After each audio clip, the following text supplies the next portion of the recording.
103 down the X. We're backstage at Rockin' the Range. I'm here with Eric from Shinedown. Shinedown's one of those bands for us. I can remember years ago, just the beginnings of the band, you know, the very beginnings, and now you guys have reached this level that is just so high, you know? I mean, still climbing, man, still climbing. And now you're on the main stage here tonight. Tell me about the feelings of going through the band right now. Man, we're just, you know, we're working hard, man. We're not a band that rests on our laurels, you know. We're always looking forward.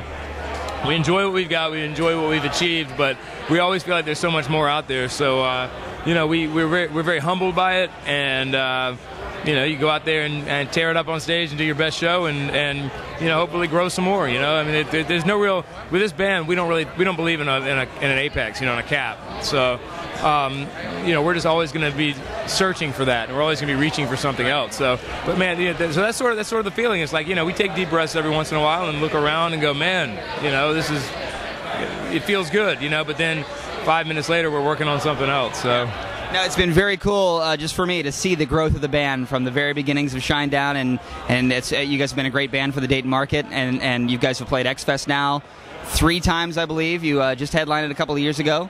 So we love Dayton, man. The energy is so badass. I mean, you know, Ohio in general, you know, it's one of our favorite places to be. So, you know, you guys always support us, man. We really appreciate that. New album out now. Tell me about the process in making that album. You know, it was just like making anything else that you love, man. It's, you know, it sounds cliche, but blood, sweat, and tears. You know, it was a lot of hard work, a lot of heartache, man. It went into it, but a lot of really exciting things too.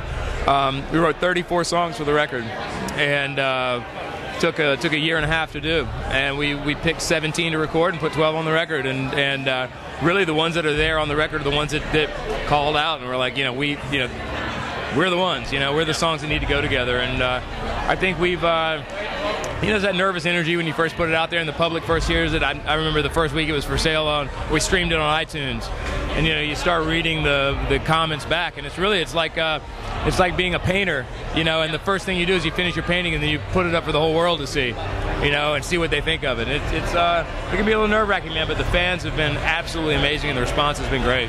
So roll me through this. You're in the studio, you have 34 songs to choose from. How do you know what you're going to cut, what you're not going to cut? Do you all sit down together? It's all done diplomatically, man.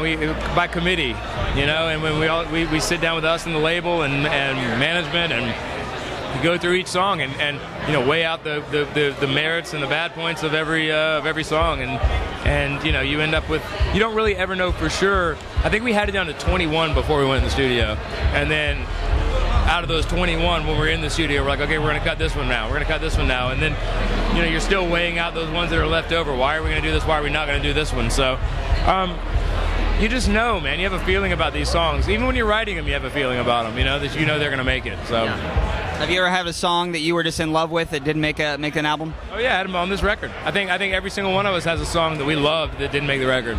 So it's a give and take, man. It's not called the Eric Bass Project or the Brent Smith Project. It's called Shinedown. So we all kind of throw our 2 cents in, and at the end of the day, everybody as a whole is happy.